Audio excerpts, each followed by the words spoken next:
Assalamualaikum warahmatullahi wabarakatuh. Salam sejahtera bagi kita semua, dan semoga kita semua senantiasa diberi kesehatan dan dalam lindungan Tuhan Yang Maha Esa. Tak ada pepatah yang mengatakan tak kenal maka kenalanlah, bukan tak kenal maka tak sayangkan.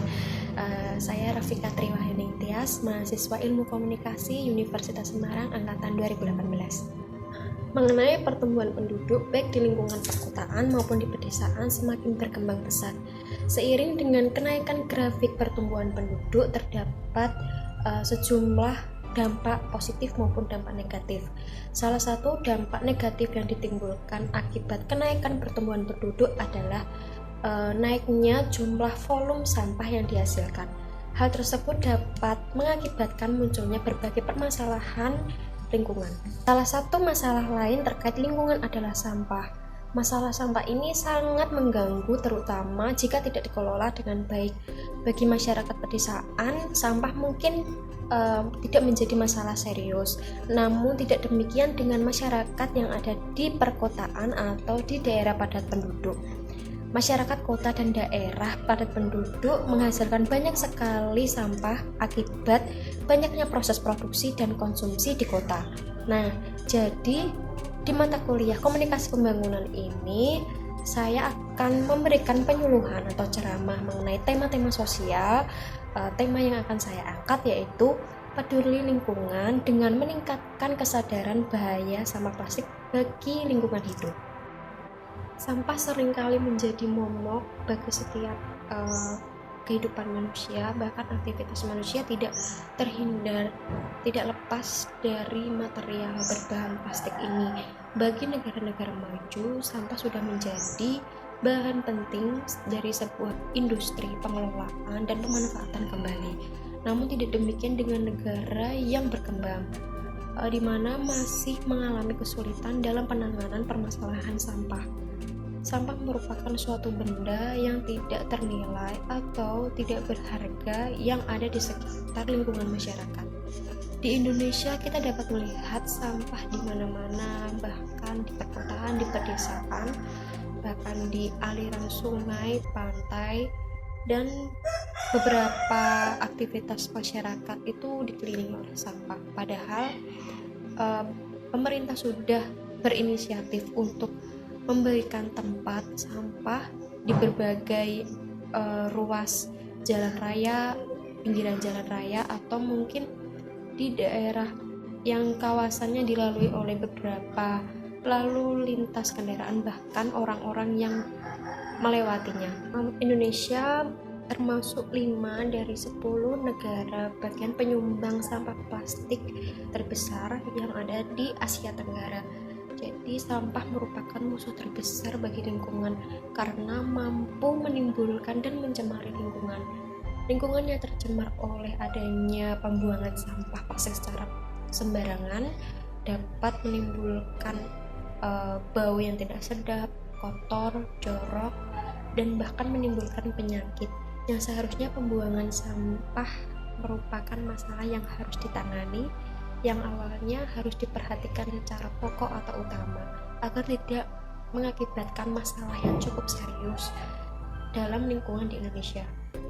Walaupun telah diatur undang-undang tentang pelanggaran pembuangan sampah plastik sembarangan dan denda bagi para pembuang sampah, tapi aturan dan ketentuan tersebut masih tetap dilanggar oleh sejumlah masyarakat atau orang-orang yang mindsetnya belum mengubah tentang pemikirannya mengenai bahayanya sampah plastik di lingkungan sekitar.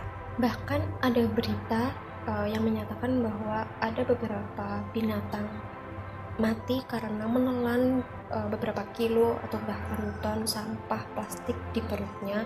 Kemudian dampaknya itu bisa merusak pencernaan makanan mereka. Jadi meskipun kita hanya membuang satu saja sampah plastik ke selokan, itu bisa langsung ke sungai, ke pantai, bahkan kemakan secara tidak langsung itu menjadi makanan bagi biota laut.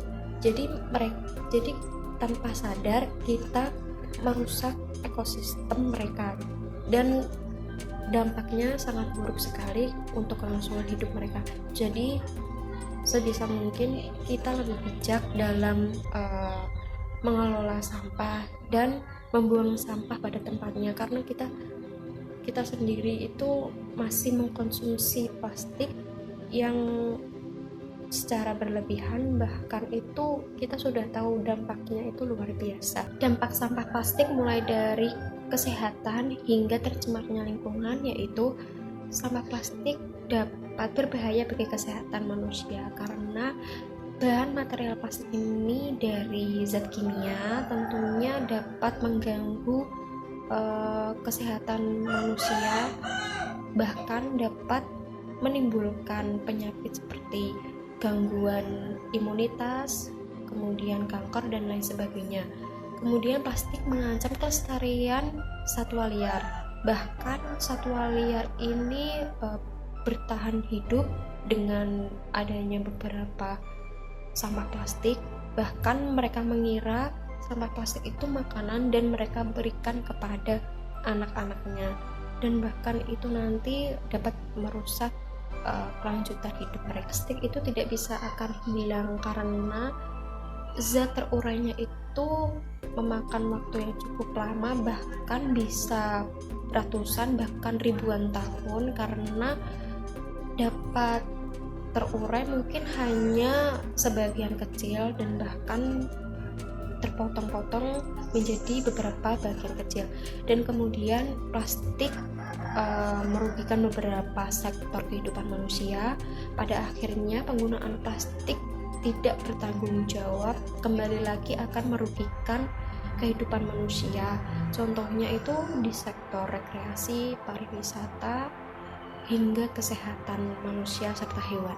Solusi yang tepat untuk menangani kasus seperti itu, yang pertama, tingkatkan daur ulang. Kita bisa menerapkan manfaat dari nilai ekonomi dengan menerapkan 3R, reduce, reuse, recycle.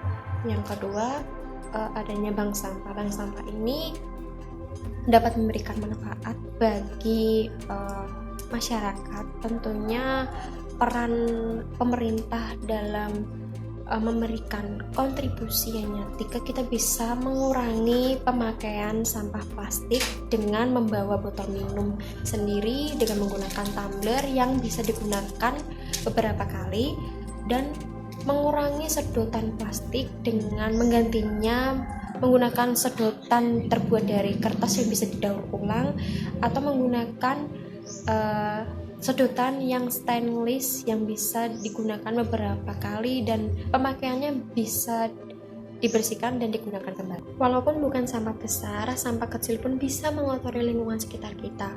Jika bukan dari diri kita sendiri untuk tidak melakukan kebiasaan itu, agar kita tidak melakukan membuang sampah sembarangan dan kemudian dicemari oleh permasalahan lingkungan lain, siapa lagi kalau bukan kita.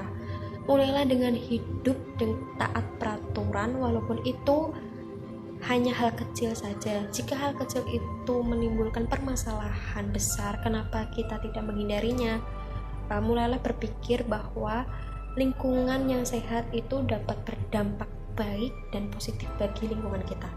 Jadi kesimpulan dari materi yang telah saya sampaikan yaitu langkah kecil yang kita lakukan untuk mengelola sampah, salah satunya sampah domestik, dapat membantu permasalahan timbunan sampah plastik di Indonesia loh. Kita tidak perlu menjadi Tony Stark atau Prince Diana sebagai pahlawan, tapi dengan mengelola sampah rumah tangga kita bisa menjadi pahlawan lingkungan permasalahan sampah. Upaya untuk berperang melawan peningkatan jumlah sampah sudah semestinya sama besarnya dengan upaya menghadapi virus corona. Namun tentunya harus ada kesamaan visi, niat dari segenap pemangku kepentingan agar timbunan sampah plastik tidak meninggi dan tidak menjadi beban bagi anak cucu di kemudian hari. Demikian yang dapat saya sampaikan mengenai penyuluhan komunikasi pembangunan tema peduli lingkungan dengan meningkatkan kesadaran bahaya sampah plastik bagi lingkungan hidup. Sebelum dan sesudahnya saya mohon maaf apabila ada kesalahan dalam penyampaian materi saya. Tentunya saya jauh dari kata sempurna karena sempurna hanya milik Tuhan semata. Semoga dapat bermanfaat bagi kita semua, dan sebagai generasi milenial kita harus bijak dalam menangani masalah sosial di lingkungan. Subuh hari mencari nafkah, pergi ke pasar dengan becak, yang bertemu pasti berpisah, salam terakhir hanya penjarak. Akhir kata saya ucapkan wabillahi taufiq wal hidayah. Wassalamualaikum warahmatullahi wabarakatuh. Terima kasih.